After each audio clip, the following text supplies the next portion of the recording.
this looks like a fake, doesn't it? Well, it is a fake. But here's a fella who's willing to bet his hard-earned money on it. Henry here got on the train with $200. He couldn't see any harm in a friendly game of cards. What if the other men were strangers? And take Seth Rich. He's got a nice wife at home. But he met this girl at the bar, and she looked kinda cute after the first couple of drinks.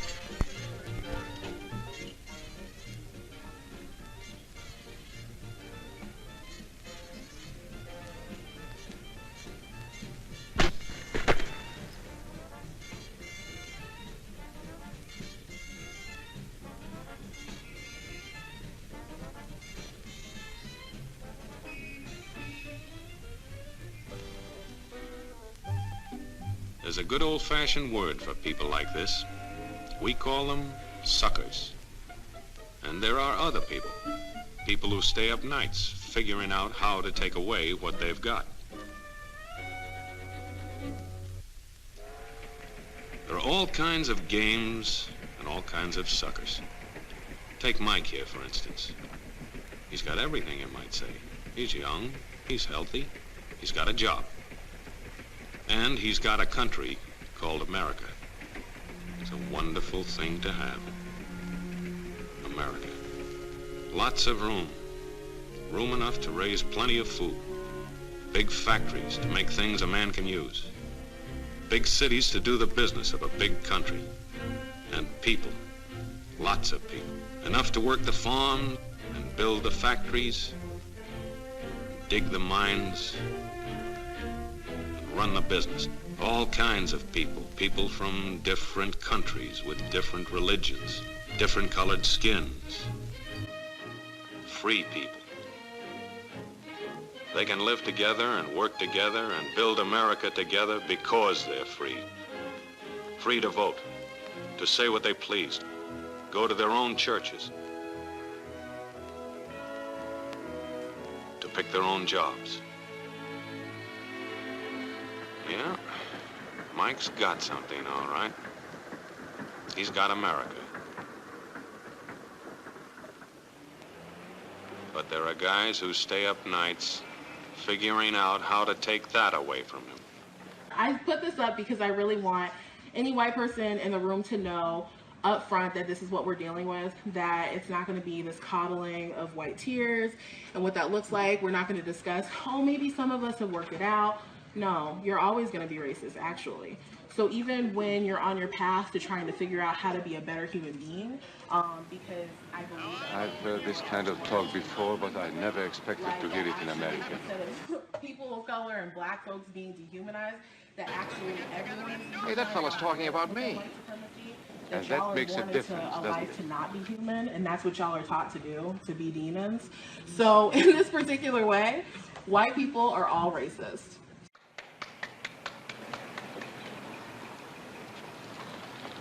Before he said Masons, you were ready to agree with him.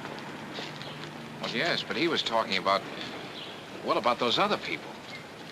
But in this country, we have no other people. We are American people, all of us. What about you? You aren't American, are you? I was born in Hungary, but now I am an American citizen. And I have seen what this kind of talk can do. I saw it in Berlin. What were you doing there? I was a professor at the university.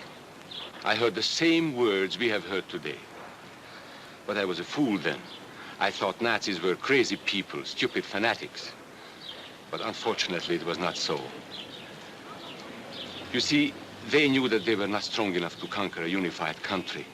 So they split Germany into small groups. They used prejudice as a practical weapon to cripple the nation. Of course, that was not easy to do. They had to work hard to do it. You see, we human beings are not born with prejudices. Always they are made for us, made by someone who wants something. Remember that when you hear this kind of talk. Somebody is going to get something out of it, and it isn't going to be you. This is not classroom theory. I saw it happen. I saw it first in Berlin in 1932. 5 young men that I knew were standing in the crowd listening to the Nazi speaker. Eric was a Catholic.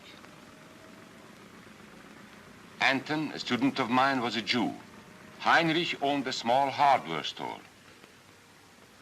Karl was a farmer. And Hans was an unemployed metal worker. One by one, he attacked each minority and he split them off one from the other. These men were all fellow Germans when they came here today. Now they were split into rival groups, suspicious of each other, hating each other. They were being swindled, all of them. But the man who was really being fooled was Hans. He was pure German, according to Nazi standards. To him they promised everything, and he fell for it. That's how Hans became a Superman. They gave him a uniform and they pumped up his ego. He wasn't just a little fellow out of work anymore. He was a member of the master race. Hans had swallowed the bait all right.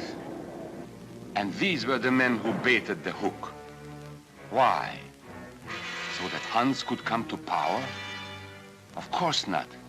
So they could come to power. They would merely use Hans to help them get there. He would do the dirty work for them. Hans and thousands of others like him, all playing a sucker's game. They gambled with other people's liberty, and of course they lost their own. A nation of suckers. Once again, Hitler needed Hans to do his dirty work. Hans was an expert at brutality by this time, and Hitler had decided to use Hans and his brutality against other peoples. But in the crucial test of war, Hitler's race theories didn't pay off. His pure-blooded supermen were defeated by the mongrel armies he despised. By the British at El Alamein.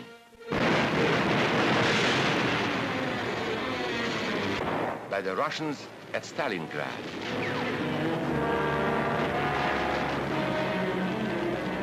And then on D-Day by American soldiers of every color and religion who smashed across the Normandy beaches and drove on through to the heart of Germany. For the misguided Germans who had swallowed the Nazi bait, the Nazi game did not pay off. The continent of Europe was strewn with millions of German bodies, pure Aryan bodies. And so for all practical purposes, truth had been abolished in Germany. A lot of my German friends wondered what had hit them. How did it happen? Where did it start? It started right here. Rallies, we have to fight back. There will be casualties on both sides. There will be, because people have to die to make a change in this world. And this was where it could have been stopped. If those people had stood together, if they had protected each other, they could have resisted the Nazi threat. Together they would have been strong. But once they allowed themselves to be split apart, they were helpless. When that first minority lost out, everybody lost out. They made the mistake of gambling with other people's freedom. These men had won their struggle for power. They now ruled all of Germany. But still they had trouble with their oldest and most persistent enemy, the truth. They found that truth does not die easily. And so they decided to abolish truth. One great source of truth is literature. So they burned books, 20 million of them. Many great men in Germany who were spokesmen for truth were jailed or driven from their country. Teachers, writers, scientists. Education was discouraged. In 5 years, college attendance dropped 53%. It was forbidden to listen to a British radio program or read an American newspaper. In Nazi Germany, you had to get your information from Dr. Goebbels. He knew what was best for you. You couldn't see this movie or listen to this music. And you couldn't watch Joe Louis fight because the champion had black skin. He disproved Hitler's theory of Nordic supremacy. Albert Einstein, one of the world's great scientists, disproved that theory too. He was non-Aryan, so he had to leave Germany. His mind was dedicated to the search for truth, and the Nazis, having sold a lie, were most afraid of truth. The church was one force in Germany still strong enough to proclaim the truth in public. No doubt is possible that we Christians are in a grave battle. Against us stands a faith out of blood. The battle signals range from cool repudiation to hate-filled causes. Weapons are used that centuries have dulled. The aim of this battle is to dislodge Christianity from our fatherland. This Catholic priest was arrested the following day on charges of immorality. The Protestant church also continued to try and fight for truth. He who desires liberty for himself cannot deny it to others, lest he lose what he has gained. This is the great lesson the world can learn from Germany. The Nazis put this man in a concentration camp. There were others who spoke for truth, and I am proud to say that educators were among them. There is no scientific proof that there's any correlation between a man's racial characteristics and his native ability or character. In all racial groups, we find the same range of potentialities. We find idiots and geniuses. We find criminals and philanthropists. We must judge each man as an individual and not by the color of his skin or his eyes or by the length of his nose.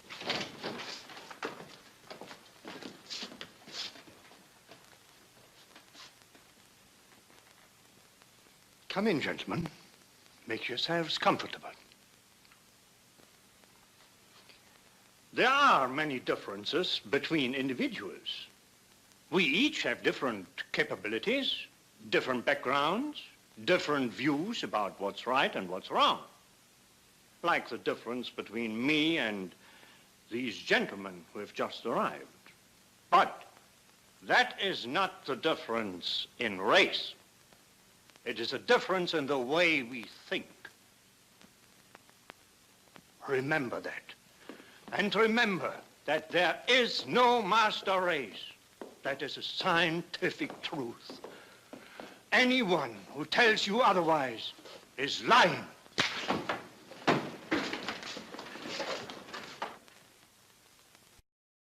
There were many political parties in Germany.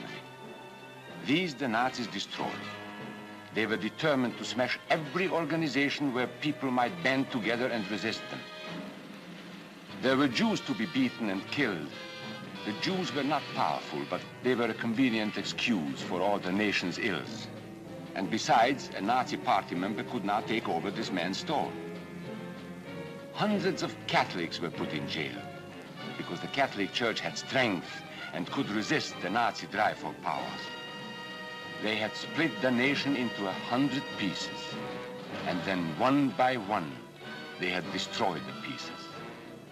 Over these broken pieces, the Nazis rode into power.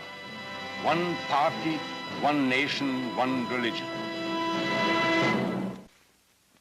We must never let that happen to us or to our country. We must never let ourselves be divided by race or color or religion, because in this country we all belong to minority groups. I was born in Hungary. You are a Mason. These are minorities. And then you belong to other minority groups too. You are a farmer. You have blue eyes. You go to the Methodist Church.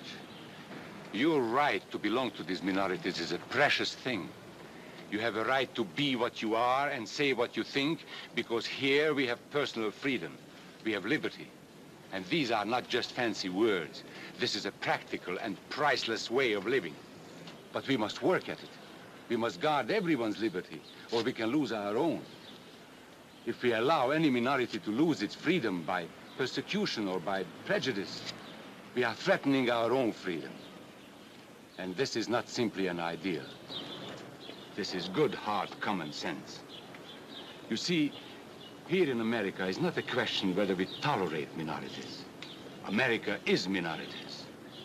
And that means you and me.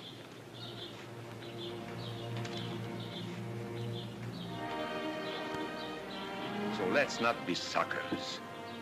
We must not allow the freedom or dignity of any man to be threatened by any act or word.